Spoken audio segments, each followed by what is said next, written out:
बोलिए भक्त वत्सल भगवान की। कहा क्यों, कहा कैसे, कहा मान लीजिए मुक्ति के बाद जो जीवन मुक्त है वो भी भगवान का आश्रय लेता है। कहा जीवन मुक्त महामुनि जीवन मुक्त महामुनि जीवन मुक्त महामुनि हरि गुण सोना हरि गुण सोना निरंतर हरि गुण सोना निरंतर हरि गुण सोना निरंतर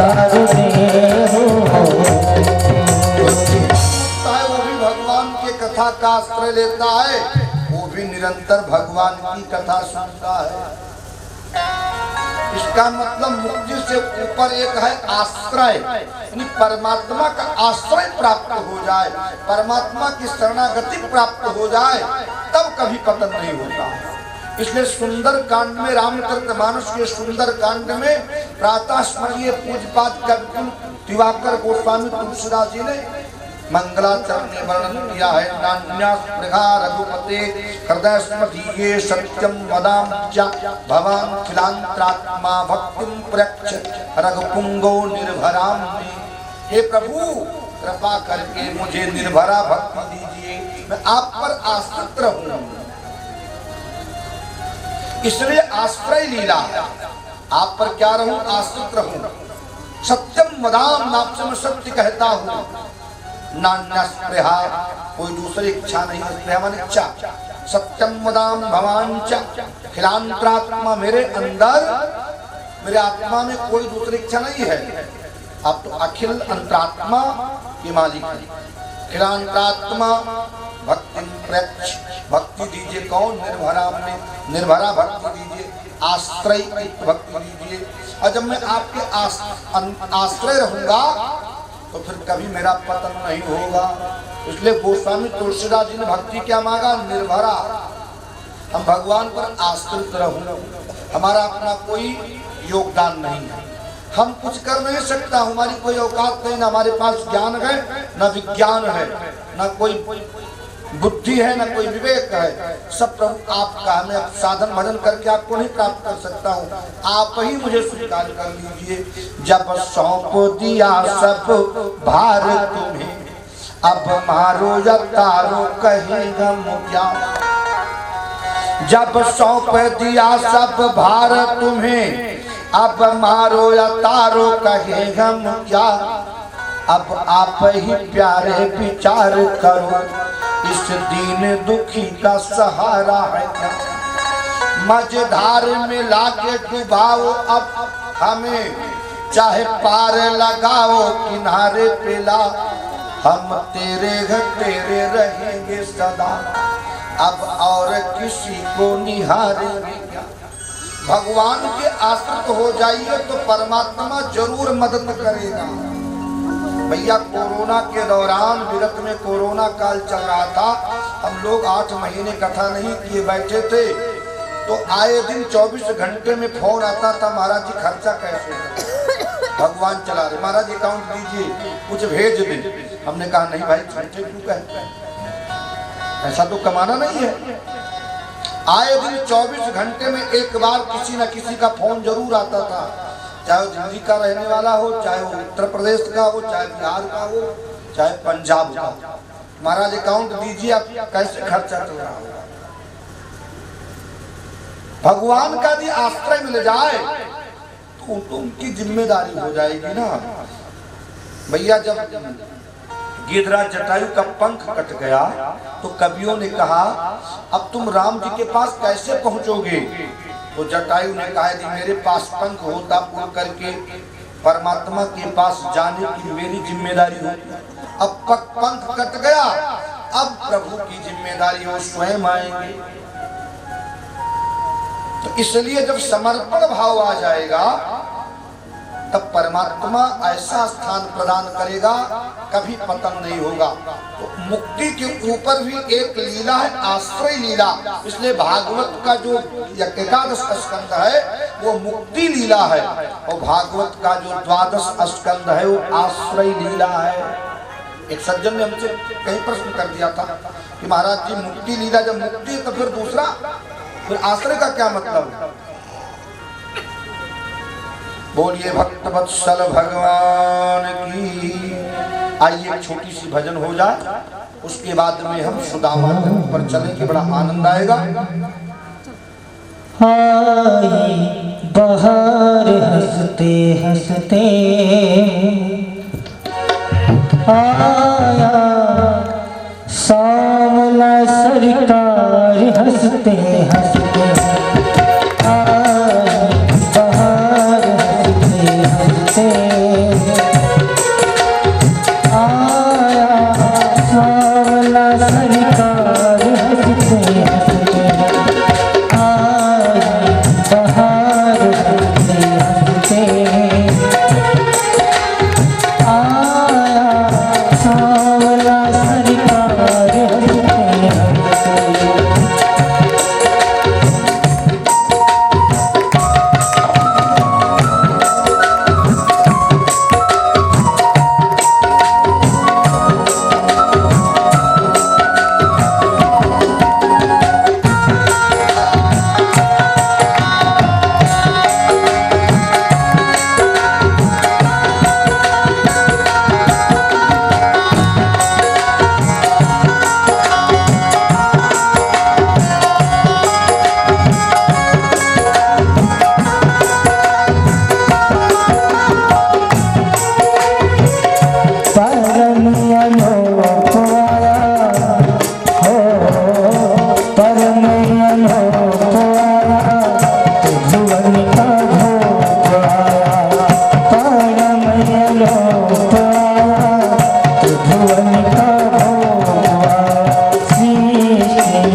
वत्सल भगवान की जय। आश्रय लीला समर्पण। कोई कार्य करने के पहले भगवान को समर्पण कर दो तो कार्य हो जाएगा। किसी ने कहा कि वो तैरते तैरते डूब गए जिसको खुद पर गुमान था। किसी शायर ने कहा वो तैरते तैरते डूब गए जिसको खुद पर गुमान था, और वो डूबते डूबते निकल गए जिसको खुदा मेहरबान। तो आश्रय लीला का मतलब हुआ परमात्मा को पूर्ण समर्पण। बोलिए भक्त वत्सल भगवान जय। आगे की कथा सुदामा चरित्र बड़ी प्यारी कथा है। सुदामा, अच्छा सुदामा का मतलब हुआ सु माने सुंदर, दामा ने दामन। जिसके दामन पर कभी दाग न लगा हो उसी को कहते हैं सुदामा। जिसके चरित्र पर कभी दाग न लगा हो उसी को कहते हैं सुदामा। जिसका सुंदर दामन उसको कहते हैं सुदामा। सुदामा का दूसरा अर्थ हुआ सु माने सुंदर, दामा ने दमन करना। जो सुंदर ढंग से अपने इंद्रियों का दमन किया, सुंदर ढंग से अपने मन का दमन किया, अपने बस में किया, उसको कहते हैं सुदामा। सुदामा का तीसरा अर्थ हुआ सु माने सुंदर, दामा ने देना। जो सब कुछ भगवान को अर्पण कर दिया हो उसको कहते हैं सुदामा। अच्छा सुदामा और सुदामा की पत्नी दोनों की एक ही राशि है, सुदामा। अब पत्नी का नाम क्या है? सुशीला। जिसका सुंदर दामन है वो सुदामा, और जिसका सुंदर शील है, चरित्र, वो सुशीला। एक ब्रह्म है, एक जीव है। भगवान कृष्ण और भगवान महाराज सुदामा, एक ब्रह्म है, एक जीव है। लेकिन मित्रता देखिए, एक श्रीमंत है, एक अकिंचन है। एक राजा है, एक रंग है। एक महलों में रहता है कि झोपड़ी में रहता है। एक के पास माला है, एक के पास महल है। एक के पास सिंहासन और प्रशासन है, तो एक के पास केवल 3 फीट का आसन है। बड़ा विलक्षण है। लेकिन साधन, एक के पास साधन है और एक के पास साधना है। वैसे परमात्मा तो साधनों का प्रतिमूर्त है, लेकिन यदि भौतिक रूप में देखा जाए तो एक के पास साधन है, बहुत सारा सुख सुविधा का साधन है, गाड़ी घोड़ा। अब उस जमाने में गाड़ी घोड़ा तो नहीं रहा होगा, हाथी घोड़ा रहा होगा, विमान रहा होगा। एक के पास साधन है, एक के पास साधना है। भैया आज भी जमाने, आज देखा जाता है कि जहां माला है वहां माल नहीं है। लेकिन अब तो भैया माला है तहां माला। माला और माल दोनों जब आ गया तो व्यक्ति माला कि नहीं आता। तो आजकल के बाबा लोग भी क्या करते हो, माला जपते हैं तो माला जो झोली होता, झोली के आगे चैन होता, बहुत बढ़िया होता है। किसी ने दक्षिणा दिया, उठा करके चैन खोला डाला, नहीं इधर माल रखा है, इधर माला, तो क्या हो गए? माला माल। एक सज्जन ने कहा कि महाराज जी जब मैं माल को देखता हूँ दक्षिणा को तो माला हाथ से गिर जाता है। हमने कहा बहुत अच्छा सोच आपका। एक के पास साधना है तो एक के पास साधन है, लेकिन भैया साधना वाले के सामने साधन को झुकना चाहिए। यदि हमारे पास, आपके पास साधन ज्यादा है और आपके पास साधना नहीं है तो साधन आपको पतन की तरफ ले जाएगा। एक के पास भोग है तो एक के पास योग है। एक के पास प्रबोध है तो एक के पास प्रतिरोध है। सुदामा और कृष्ण की मित्रता, द्वारिकाधीश की मित्रता। एक यदुवंशियों में जन्म लिया है तो एक ब्राह्मण वंश में जन्म लिया है। सुशीला और सुदामा। देखिए पत्नी का मतलब होता है हर संभव पति को प्रसन्न रखना। तो सुशीला क्या करते हैं, निरंतर भगवान के सुदामा को प्रसन्न रखने का प्रयास करती हैं। कई लड़के पैदा हो गए। अच्छा, रामचरितमानस में एक सूत्र दिया है स्वामी तुलसीदास जी ने कि नहीं दरिद्र सम दुख जग माही, नहीं दरिद्र सम दुख जग माही, नहीं दरिद्र सम दुख जग माही, संत सम सुख जग माही, संत सम सुख जग माही, नहीं दरिद्र दुख जग माही। दुनिया में दरिद्रता के समान कोई दुख नहीं है, और कहा संत से मिलने के समान कोई सुख नहीं है। सुदामा के पास सब कुछ है लेकिन धन नहीं है। धन नहीं है तो सब कुछ कैसे है? एक ने कहा भैया आपको भगवान सब कुछ दे, अन्न वस्त्र भरा है। तो हमने कहा जब अन्न वस्त्र नहीं मिलेगा तो और क्या सब कुछ मिलेगा? और आदमी क्या खाएगा? मिट्टी खाएगा कि सोना खाएगा? तो कहा धन नहीं है। अच्छा, सुदामा ने गरीबी को स्वीकार किया था, ना कि गरीब थे। किसी ने कहा हम सुदामा नहीं बनेंगे, सुदामा गरीब थे।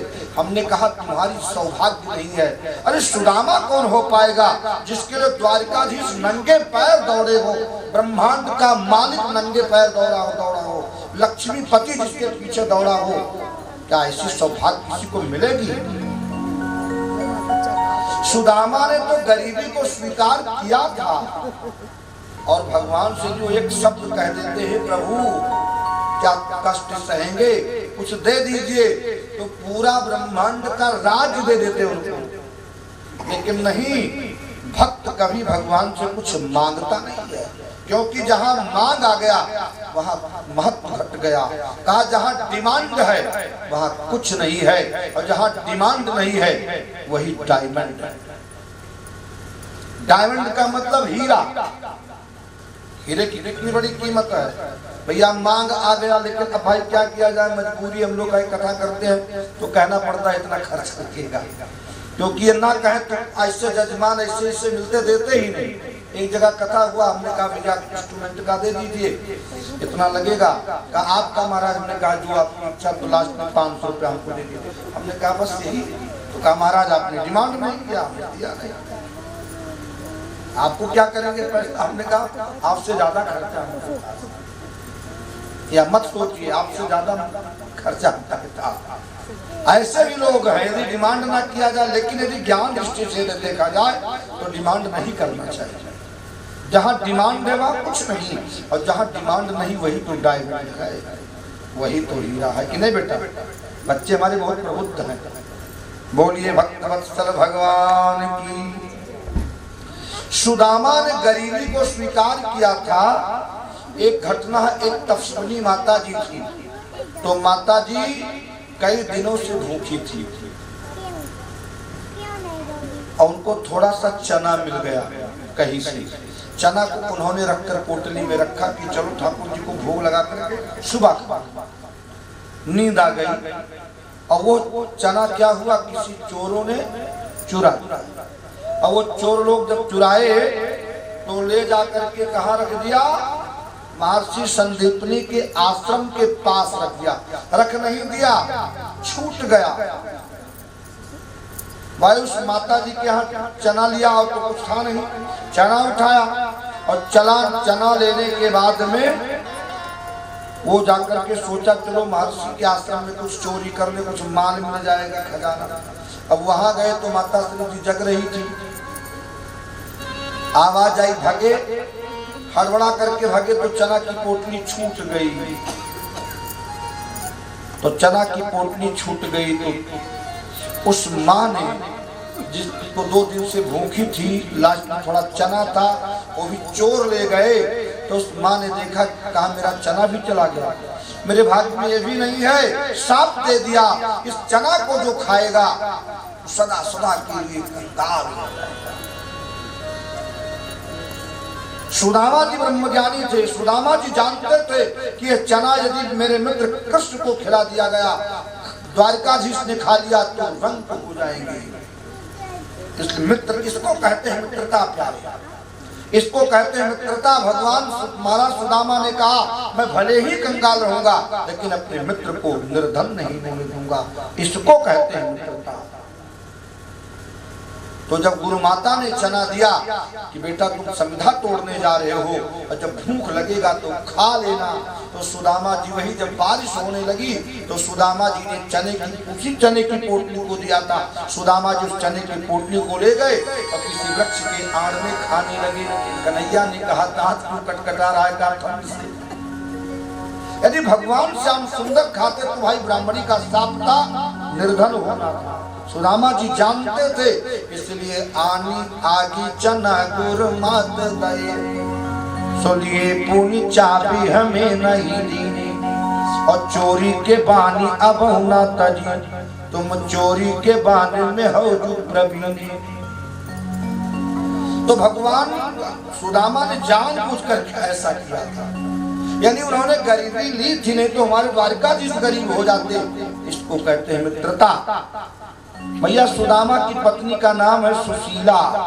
इतनी निर्धनता आ गई कि कई कई दिन तक भोजन नहीं मिलता है। एक दिन एकादशी व्रत करना हो, एकादशी का व्रत जब होता है, ये भगवान की क्या लीला है, विडंबना है। जिस दिन एकादशी का व्रत होगा उस दिन दिमाग में रहेगा कितना बढ़िया आलू गोभी की सब्जी और रोटी मिलती तो बढ़िया रहेगा। पता नहीं ऐसा क्यों लगता है, अरहर की दाल होती तो बढ़िया रहेगा। उस दिन जिस दिन व्रत होगा और वैसे नहीं। तो भैया कई कई दिन तक भोजन नहीं मिलता है। सुदामा के यहाँ छोटे छोटे बच्चे हैं, रो रहे हैं। एक दिन तो सुदामा जी भिक्षा लेने के लिए गए।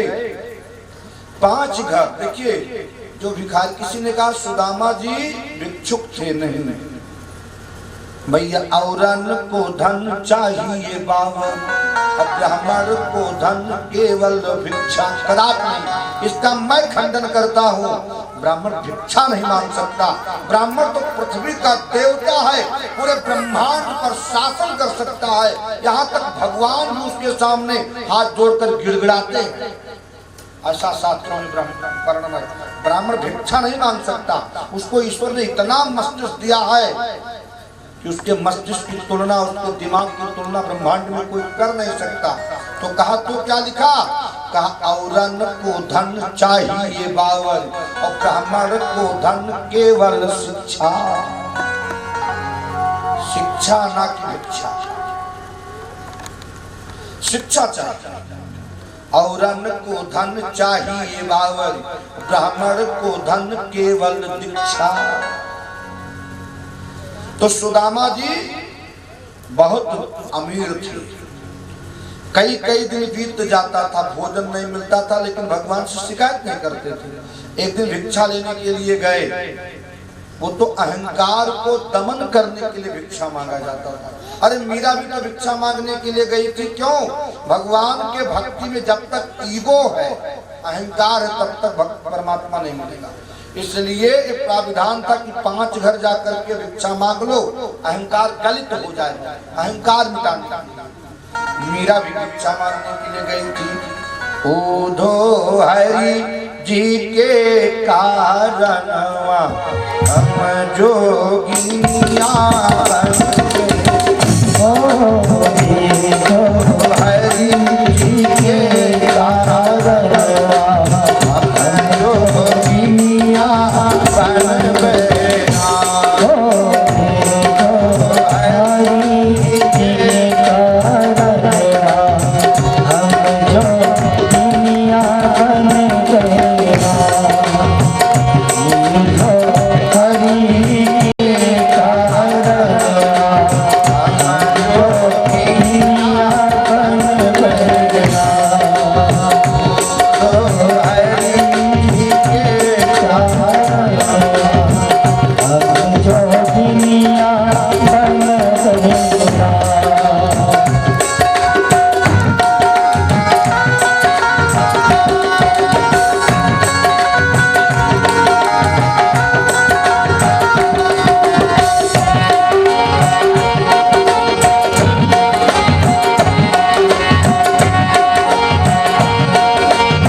भागवत हो रही थी।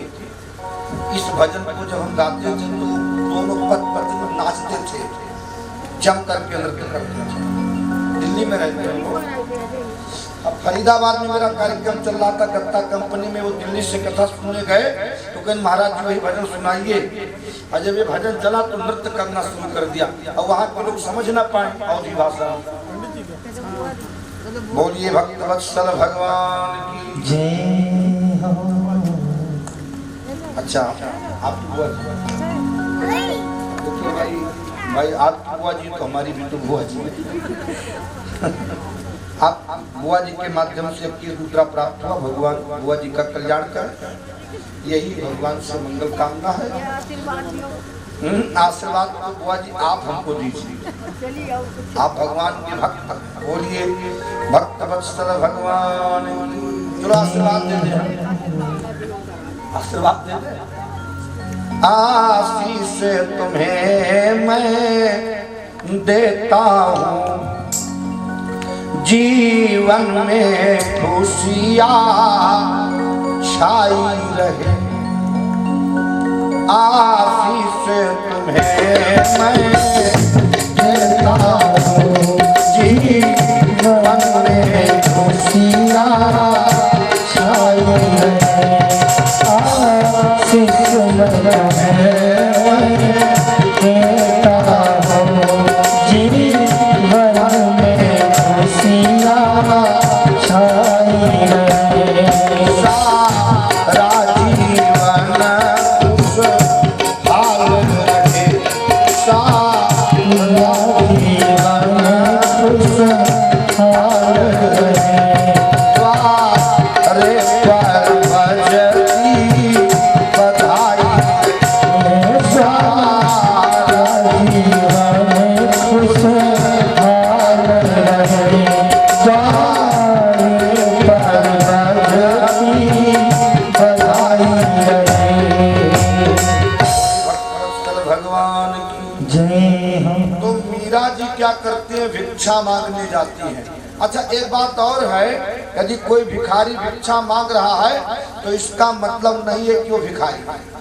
तो एक बड़ा प्यारा श्लोक याद आ रहा है, वो हम आपको शिक्षा दे रहा है। का याचका नहीं याचन्ते प्रबोधयन्त गृहे गृहे। भिखारी मांगने वाला मांगता नहीं है, प्रबोधयन्त गृहे गृहे। प्रत्येक घर में घर वालों को उपदेश देता है, प्रबोधयन्त गृहे गृहे। क्यों? याचका नहीं याचन्ते, मांगता नहीं है, प्रबोधयन्त गृहे गृहे। दीयताम दीयताम नादानम फलमीदृशम। दीजिए दीजिए कुछ, मैंने कुछ नहीं दिया था तो मुझको देखे मैं मांग रहा हूं। इसलिए हम आपको शिक्षा देता है, वो मांगता नहीं।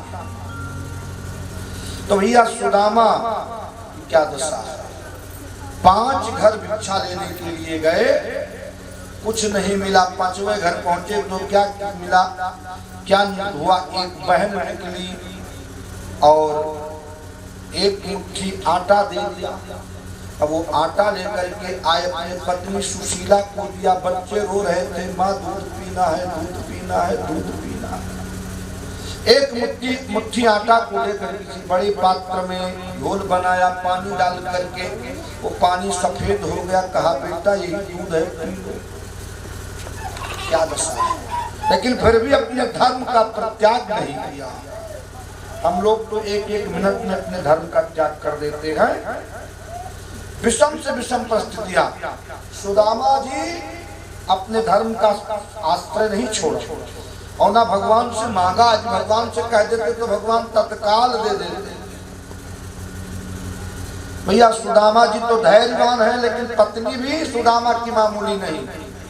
लेकिन अब लड़कों का नहीं मुझे देखा जाता है। तो सुशीला ने कहा स्वामी जी हम तो आपके साथ मरने के लिए तैयार हैं, लेकिन ये छोटे छोटे बच्चे क्या करेंगे। तो एक काम करो, हमने सुना है कि आपके मित्र द्वारिकाधीश हैं, उनके यहाँ सोने का महल है, 16,108 पटरानियां हैं, जिसके यहाँ सोने का महल है। और उसके यहाँ यदि जाओगे तो यदि वैसे कुछ दे, और वो भी आपका मित्र।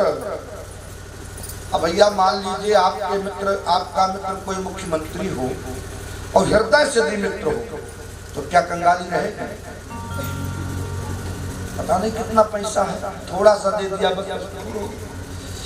तो द्वारिकाधीश जिसके मित्र हैं उसको कोई कष्ट, तो प्रभु स्वामी जी कृपा करके चले जाते हैं। तो सुदामा जी ने कहा देवी शिक्षक हो सिगरे जग को, देता को कहाँ अब देती हो शिक्षा। तो सारे संसार को शिक्षा दे रहा है, उसको क्या शिक्षा दे रहा है। शिक्षक हो सिगरे जग को, देता को कहाँ अब देती हो शिक्षा। और जो तप कह पर लोक सिधारत, जिसको परमात्मा को पाना है वो संपत्ति की इच्छा नहीं रखता है। कहा जो तप कह पर लोक सिधारत, संपत्ति की तीन को नहीं इच्छा। और मेरे ही हरि के पद पंकज, और 12,000 लो देखे परीक्षा। और रन को धन चाहिए बावर, और ब्राह्मण को धन केवल शिक्षा। कितना बढ़िया कहा सुदामा जी ने। अपनी पत्नी सुशीला को समझाया, लेकिन सुशीला करे तो क्या करे। अब रामायणी जी तो हमारे संपन्न है ना, हमारे रामायणी जी। अरे सुदामा जी सुदामा है तो क्या रामायण जी तो हर ढंग से संपन्न है। और रामायण जी क्या भागवत होगी। देखिए रामायण जी हमारे उठ पड़े। बोलिए भक्त वत्सल भगवान की जय। भाई सुदामा, अब हमको सुदामा आप लोग मान लीजिए, आप लोग द्वारिकाधीश बन जाइए। बोलिए भक्त वत्सल भगवान की जय। तो मैं वैसे कहा था तो रामायण जी हमारे पूरे चले गए।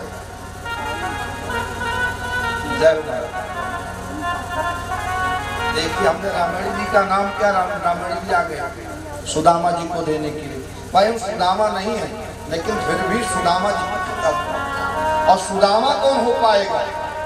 बोलिए भक्त वत्सल भगवान की जय हो। तो इस प्रकार भैया इतना बड़ा नोट,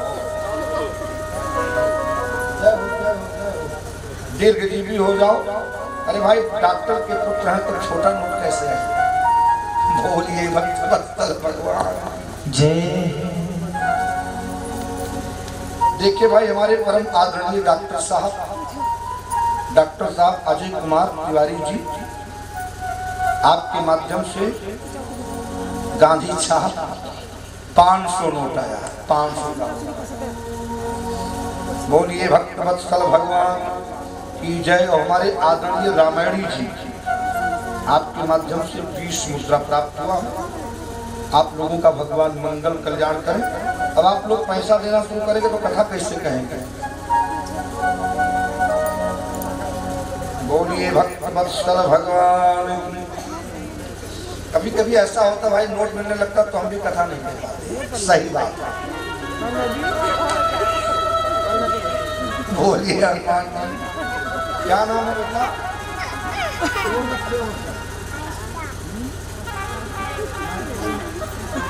क्या नाम है।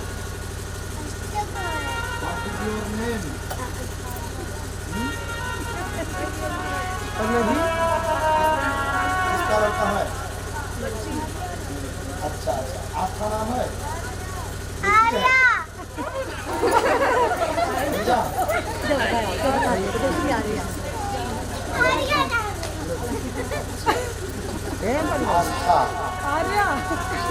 आर्या।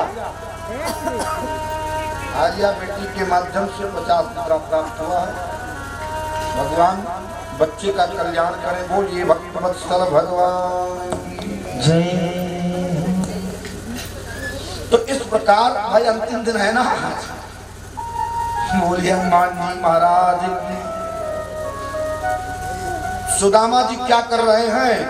सुदामा जी को पत्नी सुशीला समझा रहे हैं, लेकिन सुदामा जी क्या कर रहे हैं? सुदामा जी कुछ नहीं बोल रहे हैं। अब पत्नी थोड़ा नाराज है। सुदामा जी कौन थे? पाड़े थे। तो पत्नी ने कहा चले जाओ चले जाओ। तो पड़ोसन क्या कहती है? पड़ोसन क्या कहती है? पढ़ाई न घर से भगावे। देखा पाड़े का, पढ़ाई न घर से भगावे, तब बहु पाड़े घर से न जाए। पढ़ाई न घर से भगावे, तब पाड़े घर से न जाए। पढ़ाई घर से भगावे, तब पाड़े घर से न जाए। पढ़ाई न अखिया करे, पढ़ाई न अखिया करे, तब बहु पाड़े खड़ा मुस्कुराए। पढ़ाई घर से तब पाड़े खड़ा मुस्कुराए।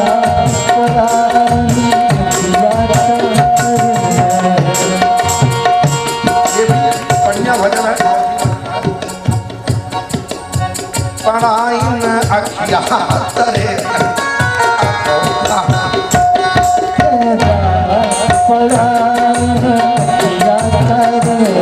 भक्तवत्सल भगवान।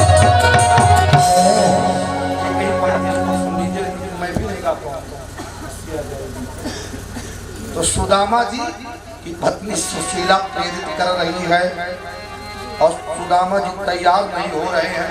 अंत में सुदामा जी ने कहा देवी मित्र के यहाँ जाने के लिए कुछ होना चाहिए और बराबरी का सामना होना चाहिए। कहा द्वारिकाधीश सोने का महल, और कहा मेरे पास झोपड़ी, वो भी फटी पुरानी, पानी बाहर नहीं जाता है, क्या लेकर जाएं? यदि किसी रिलेशन में जाओ या अपने सुहृद के यहाँ स्वजन के यहाँ तो कुछ लेकर जाओ, अंग वस्त्र लेकर जाओ, और कुछ ना हो तो मिष्ठान लेकर जाओ, और कुछ ना हो उपहार के लिए तो कुछ भी ना हो तो पान सुपारी ले जाओ, और कुछ ना हो तो 4 मुट्ठी चावल ले जाओ। सुशीला ने कहा और तो हमारे पास कुछ नहीं है स्वामी, लेकिन चावल मैं जरूर लेकर के आऊंगी। उस सुशीला ने क्या किया? अपने पड़ोसन के पास पहुंची चावल मांगने। क्या कहती हैं वीरू भैया? अरे बहन एक मांग हमरा तू पूर कैला, बहन एक मांग हमरा तू पूर कैला। थोड़ा चावल तू हमरा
सजना हमार भगवान सजना हमार भगवान भगवान घरे जाएंगे तो लौट हाँ सजना हमार भगवान यहाँ जाएंगे भगवान घरे जाएंगे फिर लौट क्या होगा हम सारा ऋण पलमा भुगतान करेगा हम सारा ऋण पलमा भगवान करेगा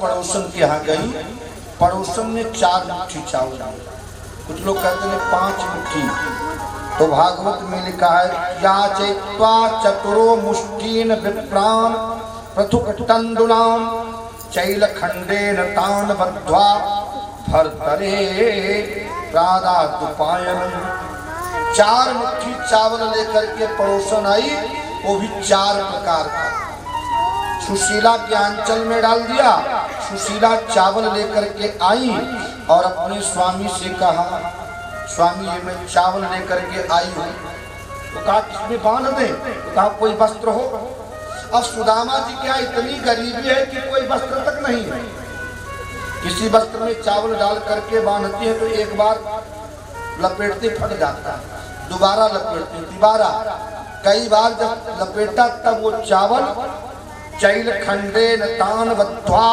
भर्तरे प्रादादुपायन चैल खंड से बांधा चैल माने वस्त्र कपड़े से बांधा लेकिन फट जाता है बार बार लपेटती रहती बहुत मेहनत के बाद वो पोटली तैयार हुई अब सुदामा जी भैया पोटली लेकर चल रहे हैं कहाँ जा रहे हैं द्वारकाधीश के यहाँ द्वारकाधीश से मिलने के लिए यात्रा बड़ी कठिन है पैरों में बेवाइयां फटी हैं पैरों में बेवाइयां फटी हैं जय हो हमारे तिवारी जी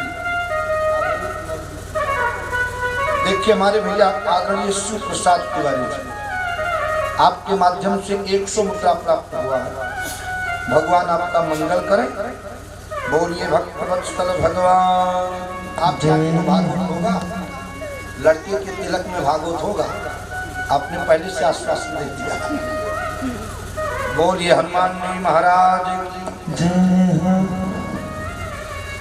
तो मित्रों पोटली लेकर भगवान कृष्ण सुदामा जी धीरे धीरे भगवान कन्हैया से मिलने के लिए जा रहे हैं बड़ा प्यारा भाव है उस भाव को पूर्ण करेंगे हमारे वीरू भैया यात्रा कैसे है मंगलमय है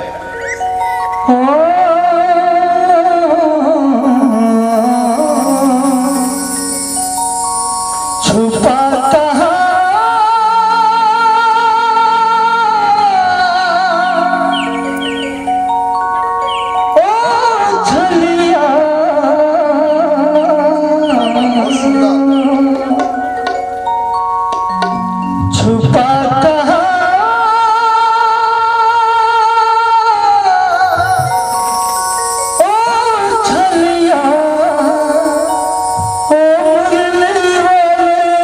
जा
बोलिए द्वारिकाधीश भगवान की जय हो।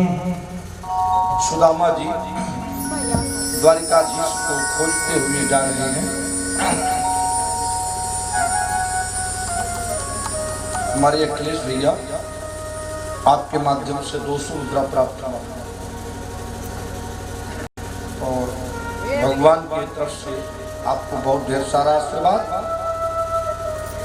यही आशीर्वाद है कि 5 डाला है 10 डाला है। बोलिए भक्तवत्सल भगवान की। सुदामा जी भगवान कन्हैया को ढूंढते हुए जा रहे हैं। यात्रा धीरे धीरे धीरे धीरे आगे बढ़ रही है।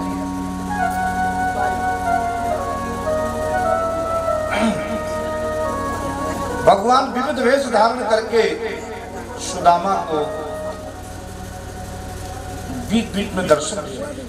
कभी कभी सुदामा जी चलते चलते थक जाते हैं तो भगवान बांके बिहारी किसी भेष में आ जाते हैं और उनके चरणों को दबाना शुरू करते हैं। कभी कभी सुदामा को भूख लग जाती रास्ते में तो भगवान कोरभिल के रूप में प्रकट हो जाते हैं और क्या करते हैं, भगवान श्याम सुंदर दोना में शहद लेकर के कंदमूल फल लेकर के प्रदेव ग्रहण कर। इस प्रकार भगवान रास्ते में बहुत सुदामा को आनंद देते हुए उनकी यात्रा को मंगलमय कर दिया। कई दिन की यात्रा करके सुदामा जी पहुंच गए कहां, द्वारिका के किनारे। बहुत लंबा व्याख्या है, बड़ी लंबी व्याख्या है। भाव तो ऐसा है बहुत समय लग सकता है, लेकिन समय को देखते हुए क्योंकि आज ही मुझे अपने लक्ष्य तक पहुंचना है। द्वारिका के किनारे सुदामा जी पहुंच गए।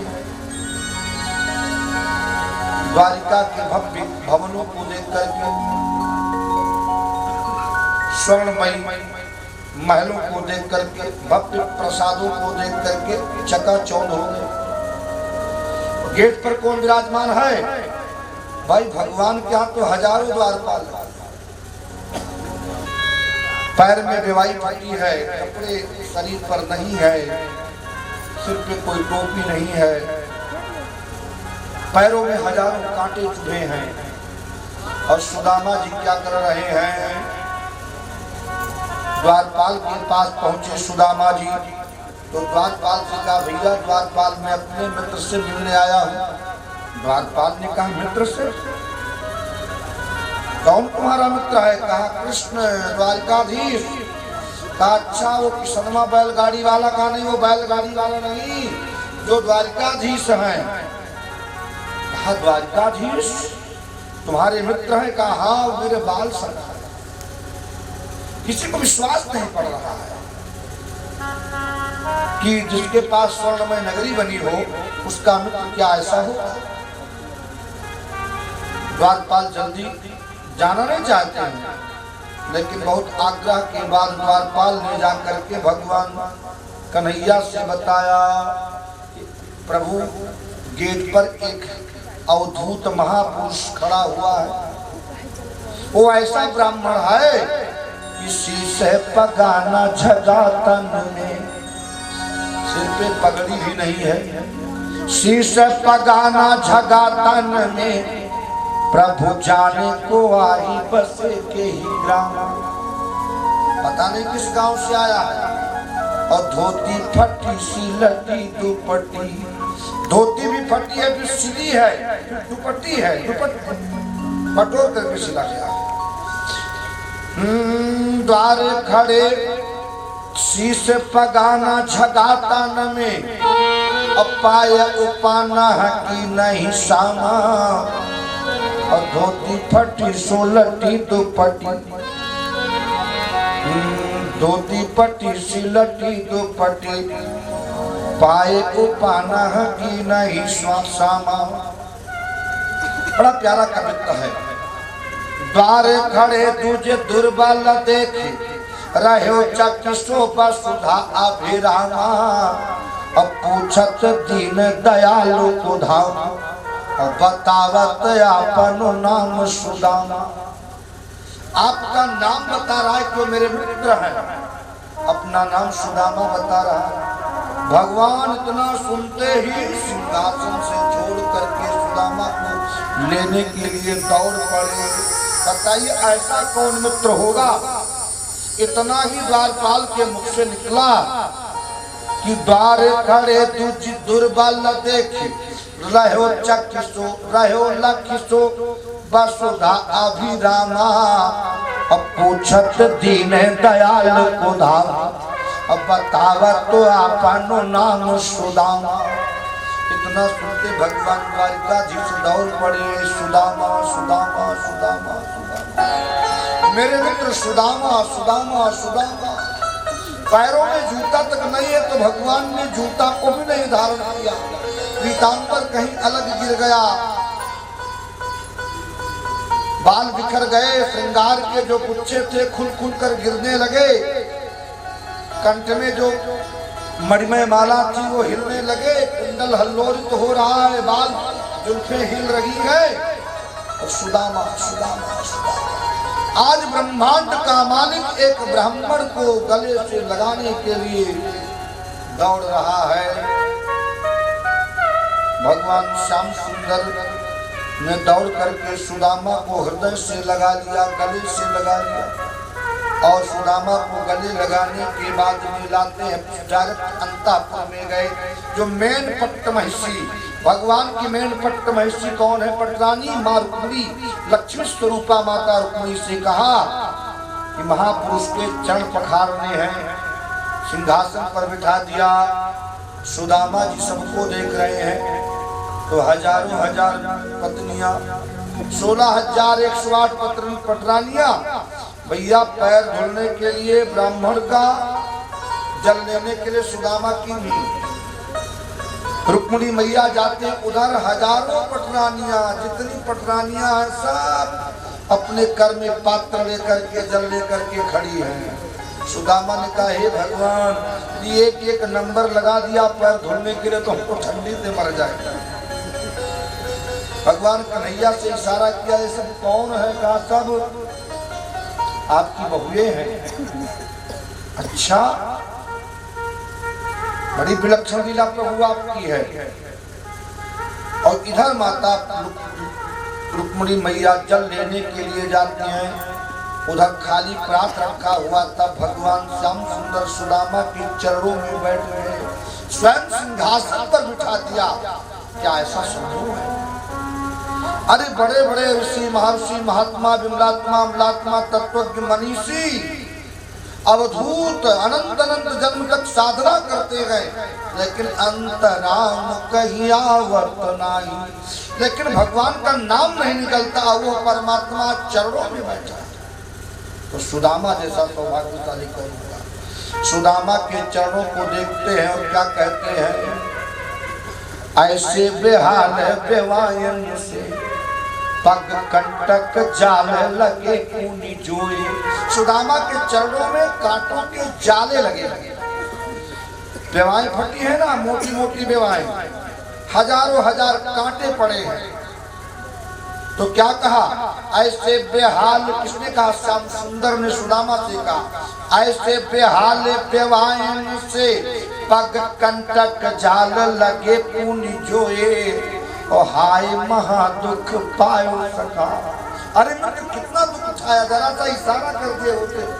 अरे हमारे इशारे पर तो कुबेर जो देवताओं के कोषाध्यक्ष हैं वो भी जाते, पूरा कोष लेकर तुम्हारे सुदामापुरी में जितना कोष था सब खाली कर दिया।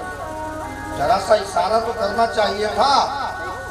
ऐसे बेहाल बेवायन से पग कंटक जाल लगे पूनी जोए, हाय महादुख पायो सखा नहीं, आए कितना कित दिन खोए।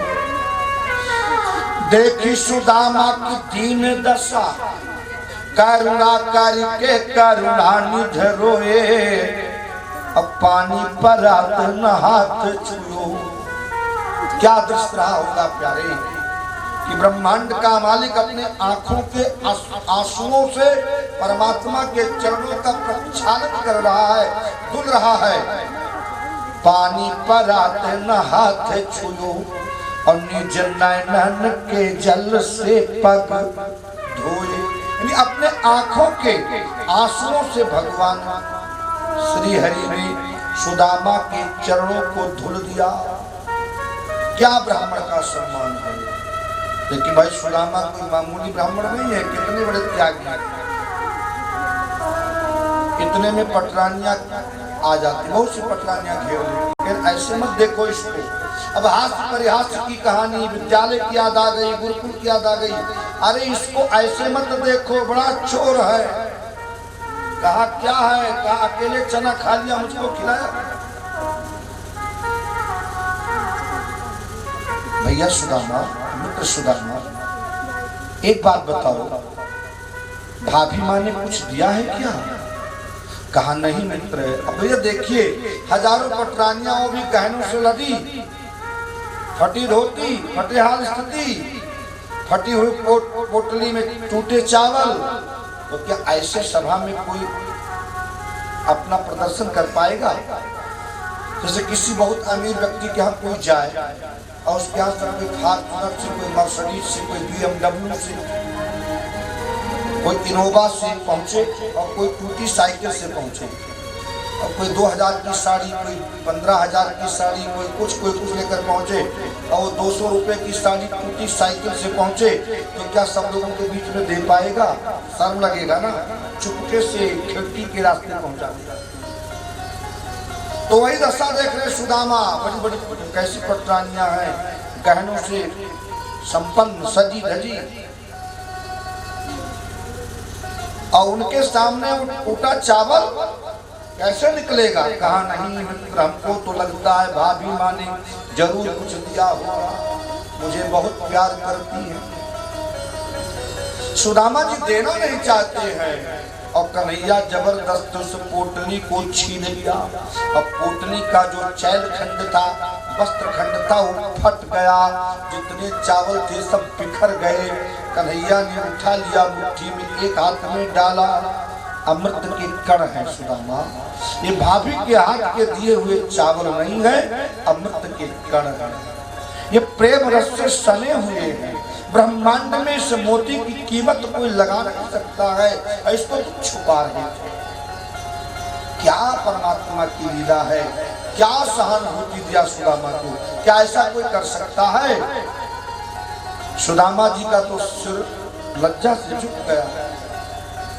और इधर भगवान ने क्या किया? भगवान सोचने लगे। भगवान सोच रहे हैं कि सुदामा के पास यही संपत्ति है, जो संपत्ति लेकर मेरा मित्र आया है, इसके पास और कोई संपत्ति नहीं है। ये जो 4 मुट्ठी चावल लाया है, यही इसकी संपत्ति है। तो मेरा मित्र जितना मेरे पास लाया है, अर्थात अपनी पूरी संपत्ति को लेकर आया है, तो हमारा क्या उत्तरदायित्व बनता है? हम भी अपनी पूरी संपत्ति दे दें, क्योंकि अपना पूरा धन लेकर आया है, पूरी संपत्ति लेकर आया है।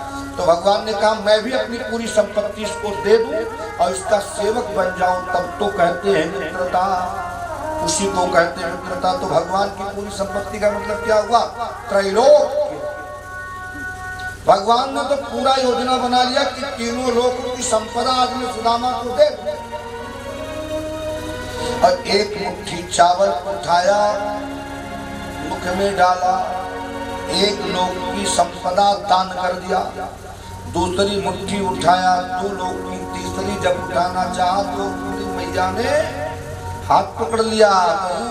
सुदामा को स्वयं बना दोगे द्वारकाधीश और स्वयं सुदामा बन जाओगे। कारकुड़ी ऐसा मत करो। और उन्हीं को भगवान ने शाप दे दिया है। कहा मेरे मित्र को देने से तुमने मना किया, ऐसा संतों का भाव है कि शाप दे दिया। तुम लक्ष्मी स्वरूपा हो, तुम्हें तो नहीं देना चाहिए, क्योंकि जहाँ लक्ष्मी वहाँ धन की क्या कमी है। और लक्ष्मी ने मेरे हाथ को पकड़ लिया, मैं शाप देता हूँ। रुक्मिणी तुम एक ब्राह्मण को दान करने से मना करती हो, तो जाओ ब्राह्मण के चरणों पर तुम्हें रहना होगा। इसलिए किसी ब्राह्मण को दक्षिणा दिया जाता है तो चरणों पर दिया जाता है। बड़ी विचित्र मित्रता है भगवान कृष्ण और सुदामा की। भगवान कृष्ण काफी समय तक वहां निवास करते हैं, लेकिन यहाँ विश्वकर्मा को भगवान ने इशारे से बुलाया, सुदामापुरी भेज दिया। विश्वकर्मा ने जाकर के द्वारिका पुरी के ही जैसा एक सुदामापुरी का निर्माण कर दिया। माँ लक्ष्मी पहुंच करके सुदामा की पत्नी सुशीला को यौवना का वरदान प्रदान कर दिया। इसके तदुपरांत काफी समय बीतने के बाद सुदामा जी क्या करते हैं, काफी समय बीतने के बाद भगवान कन्हैया सुदामा से कहते हैं, मित्र काफी समय हो गया। सुदामा ने कहा, हाँ मित्र, अब मुझको जाना भी है, मेरी पंडितानी मुझे याद कर रही होगी। और सुदामा जी भगवान कन्हैया से आज्ञा करते हैं। अच्छा, सुदामा जी सोच रहे हैं कुछ दिए तो है और कुछ देंगे नहीं तो क्या दिखाऊंगा। भैया विदा भगवान करते हैं, मुट्ठी बंद कर रखा है। सुदामा जी सोच रहे कुछ हीरा उरा रखा होगा, लेकिन जब गेट पर आए तो मुट्ठी खोल दिया, गले में लगाए, कहा पुत्र जाओ फिर जाना। सुदामा ने कहा वारे मन में कहा जिस प्रकार आपने मुझे दिया है वही आपको मिले। और सुदामा को मालूम नहीं कि वहां से निर्माण हो गया। इस प्रकार भगवान को आशीर्वाद दे दिया, साप देकर के सुदामा जी आ गए। कुछ दूर की यात्रा, कुछ दिनों की यात्रा करके अपने पहुंच गए। कहाँ पहुंच गए? अपने झोपड़ी के पास। तो क्या देखा, कुटिया उनके गायब, कुटिया गायब। गली गली सुदामा पूछे, क्या पूछते हैं? देखिए भजन में मैं भूल गया हूँ, फौजी भजन ही याद नहीं आ रहा है। सुदामा जी बार बार लोगों से पूछते हैं कि भैया मेरी कुटिया कहाँ चली गई? कुटिया मेरी गायब हो गई, अरे देखत बानी सपना, बताओ गाँव वालों कहाँ कहीं सुशीला अपना, बताओ गाँव वालों कहाँ कहीं सुशीला अपना, बताओ गाँव वालों, बताओ गाँव वालों कहाँ कहीं सुशीला अपना, बताओ गाँव वालों कहाँ कहीं सुशीला अपना, बताओ गाँव वालों। कुटिया मेरी गायब हो गई, देखत बानी सपना, बताओ गाँव वालों कहाँ कहीं सुशीला अपना, बताओ गाँव वालों कहाँ कहीं सुशीला अपना, बताओ गाँव वालों। गाँव वालों से पूछ रहे हैं सुशीला कहाँ? सुशीला तो भैया महलों में गए। सुशीला ने दूर से देखा, नौकरों को भेजा, सुदामा जी नहीं जा रहे हैं। स्वयं सुशीला आई, सुदामा जी ने दूसरा हाथ लगाया। जब बहुत प्रमाण दिया तब सुदामा जी महल के अंदर गए। देखिए मित्रता का मतलब यही होता है कि मित्र को अपने बराबर का जो दर्जा प्रदान कर दे उसी को कहते हैं मित्र। देते ले मन संक न धरी, मन संक न धराई, बल अनुमान सदा हित करई, बल अनुमान सदा हित कराई, बल अनुमान सदा हित कराई। देते ले मन संक न धरी, देते ले मन संक न कराई। मतलब है देने लेने में संदेह नहीं होना चाहिए। जितनी क्षमता हो मित्र के साथ उतना निर्वाह करना चाहिए। भगवान कन्हैया ने मित्रता दिखा करके बता दिया कि मित्रता किसी धन के आधार पर, मित्रता सौंदर्य के आधार पर, मित्रता प्रतिष्ठा के आधार पर नहीं होता। मित्रता तो प्रेम के आधार पर होता है। सुदामा जैसा कोई मित्र हो सकता है। इधर दशम स्कंद की कथा सूत जी ने शौनकादिशों को सुनाते हुए समाप्त किया। फिर एकादश स्कंद में यदुवंश के संहार की कथा है। विश्वामित्रो सुतः कणो दुर्वासा भृगुरंगिषा विश्वामित्रोषितः कन्नो दुर्वासा भृगु अंगिरा कश्यपो वामदेवो अत्र वशिष्ठो नारदादरा। भाई भगवान का समाज बढ़ने लगा, भगवान का साम्राज्य बढ़ने लगा, बड़ा लंबा परिवार हो गया। यहाँ तक वर्णन है 56 करोड़ यदुवंशी हो गए। एक सज्जन ने हमसे प्रश्न किया कि महाराज जी 56 करोड़ यदुवंशी रहते कहाँ? हमने कहा भैया आपके मुख में रहते। कहा मान लीजिए भारत की आबादी 125 करोड़ 1,38,37,000 कुछ है, तो भैया इतनी लंबी जनसंख्या कहाँ रहती थी? तो हमने कहा भैया आपके घर में एक टेलीविजन है? कहा हाँ है। कहा इतना बड़ा टेलीविजन है? इतना बड़ा मान लीजिए 17 इंच 32 इंच 22 इंच जो कुछ हो। और इतने बड़े आपको टेलीविजन में पूरी दुनिया दिखाई देती है कि नहीं दिखाई देती? हाँ दिखाई देती है। तो हमने कहा जब इतने बड़े टेलीविजन में डिब्बा आपके घर में रख लगा है, पूरी दुनिया आप देख रहे हैं, तो क्या परमात्मा ऐसी लीला नहीं कर सकता? परमात्मा की लीला बड़ी विचित्र है। 56 करोड़ यदुवंशी हो गए और इधर प्रभास क्षेत्र में विश्वामित्र कर्ण दुर्वासा अंगिरा कश्यप वामदेव अत्रि वशिष्ठ नारद आदि महापुरुषों का आगमन हुआ है और वो सब चातुर्मास व्रत कर रहे हैं। जामती नंदन शाम्ब को लेकर के कुछ नवयुवक बच्चे जाते, कुछ शरारती होते हैं बच्चे ना, लेकर के जाते हैं और पेट में कपड़ा रख लिया और कहा महाराज जी बताओ बेटी होगा कि बेटा होगा? विनाश काले विपरीत बुद्धि। ऋषियों को क्रोध आ गया, रे मूर्ख, ना बेटी होगा ना बेटा होगा, तुम लोगों का काल होगा। तो देखा तो जो कपड़ा था वो गायब हो गया, मूसल निकला लोहे का। यदुवंशियों ने सोचा कि अब तो मरना है, मूसल से कहीं दुआ तो सब मर जाएंगे, तो उसको घिसना शुरू किया और घिस घिस करके समुद्र के किनारे किनारे फेंक दिया। वो एरका नाम की घास जो तलवार जैसे नुकीली धार।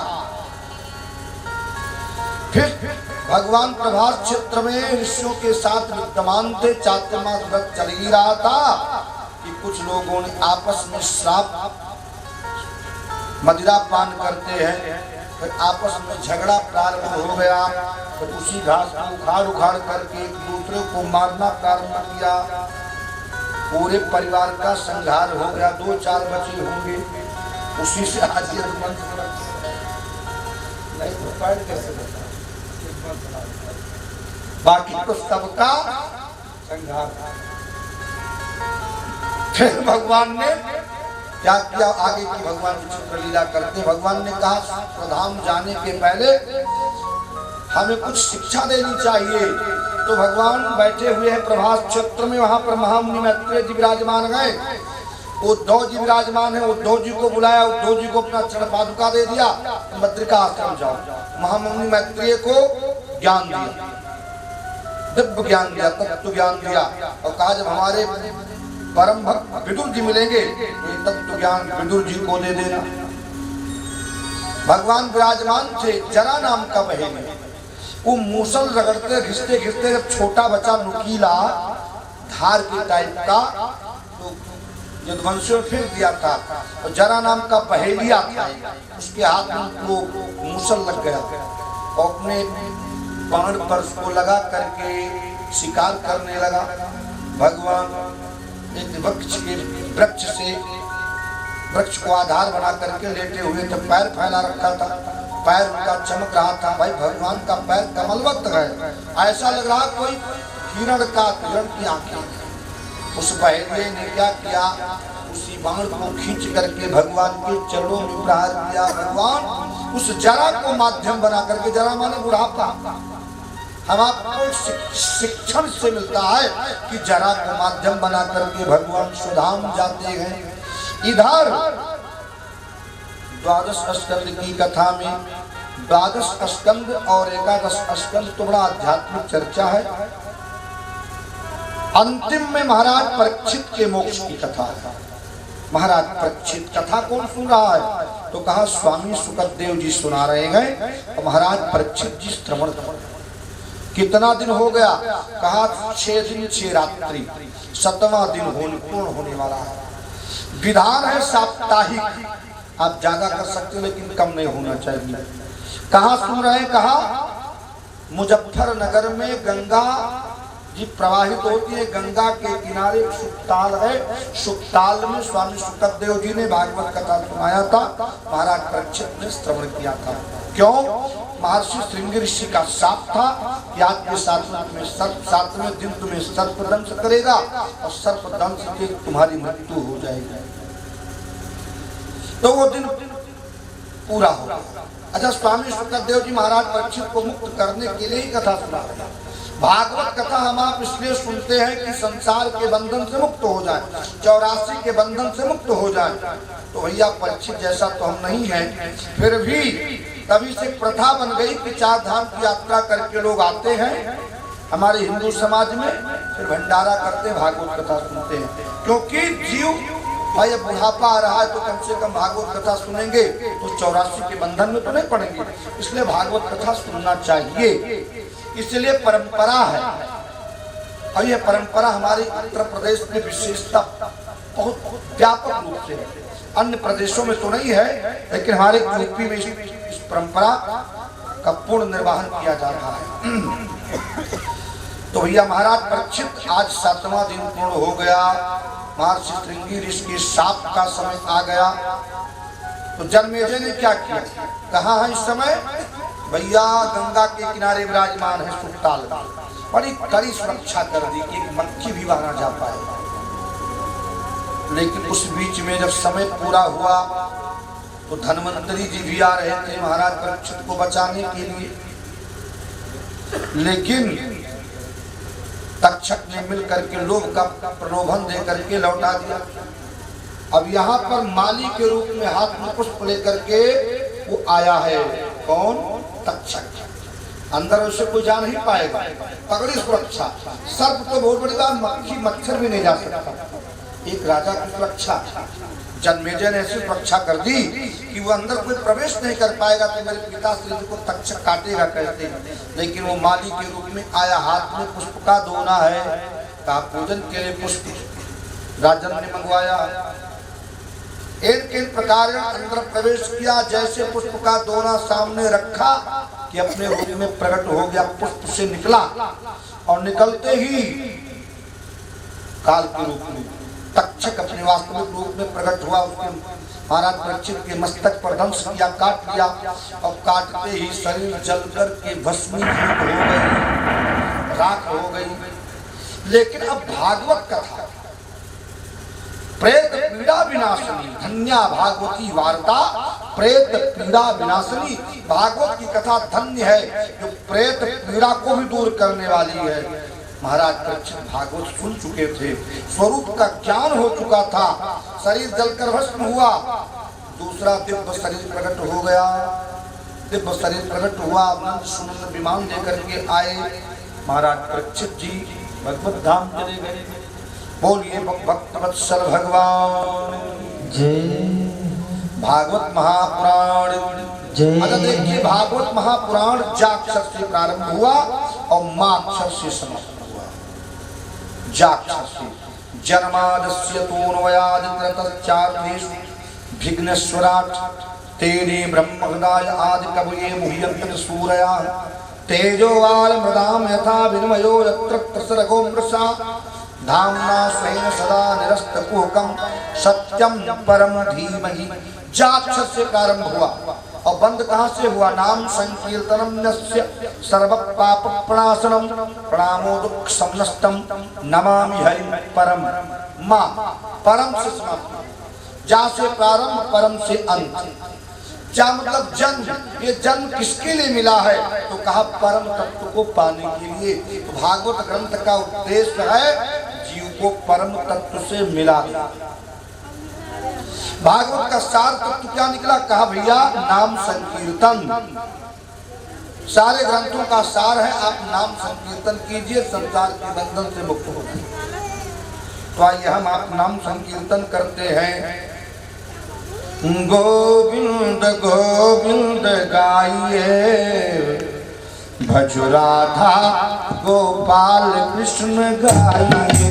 हरि गोविंद गोविंद गाइए, भजो राधा गोपाल कृष्ण गाइए। हरि गोविंद गोविंद गाइए, भजो राधा गोपाल कृष्ण गाइए। मुरली मनोहर गाइए, मुरली मनोहर गाइए, भजो राधा गोपाल कृष्ण। मुरली मनोहर गाइए, भजो राधा गोपाल कृष्ण गाइए। अपने राम जी को, अपने श्याम जी को प्रेम से मनाए।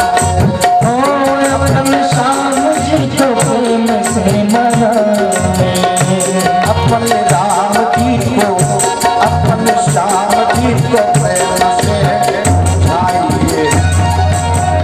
राधा गोपाल कृष्ण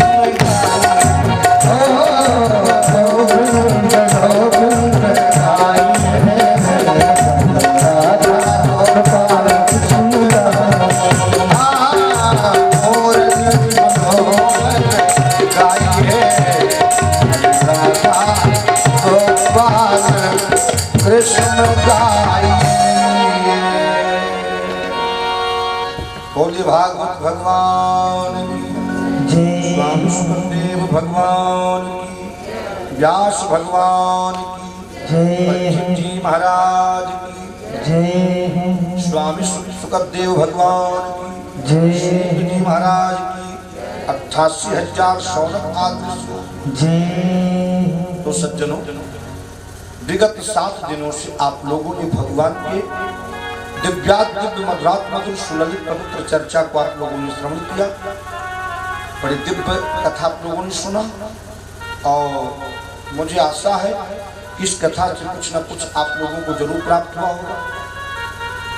यदि मान लीजिए कथा के पीरियड में किसी प्रकार की कोई त्रुटि हुई होगी तो आप लोगों से मैं क्षमा प्रार्थी हूँ। और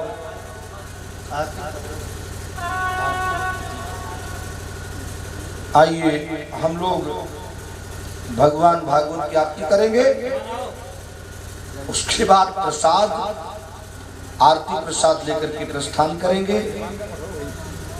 और कल भंडारा भी है, हवन का भी कार्यक्रम होगा। ये भगवान की बहुत बड़ी करुणा है कि हम लोग भगवान की कथा को श्रवण कर रहे हैं। आइए आरती का आनंद लें। अगर जो सज्जन भागवत को सुनना चाहेंगे वो यूट्यूब पर कथा सुन सकते हैं, यूट्यूब पर डाला जा रहा है। लेकिन भाई कथा सुनने के बाद थोड़ा अंगूठा दबा थोड़ा बिजनेस भी करना है। अब बिजनेस नहीं माना जाएगा उसको, लेकिन अब धीरे धीरे पड़ रहा है। हमारे स्टूडियो वाले भैया डाल रहे हैं, आज 2-3 पार्ट हो गया है। जरूर कर लीजिए। संतनं यस्य सर्वपापप्रणाशनं प्रणामो दुःखशमनस्तं नमामि हरिं परं तं नमामि हरिं परम्। ॐ इदं हविः प्रजननं नन्मे अतुदशवीरगुं सर्वगणगुं सुतये आत्मसरि प्रजा सनि वसु सनि लोक सन्यभुज सनि गृहि प्रजागहुलान्मे गरुर्ध्वन्यं वयोरिदो अस्मात् सुदता ओ बाके बिहारी तेरी आरती गाऊं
चल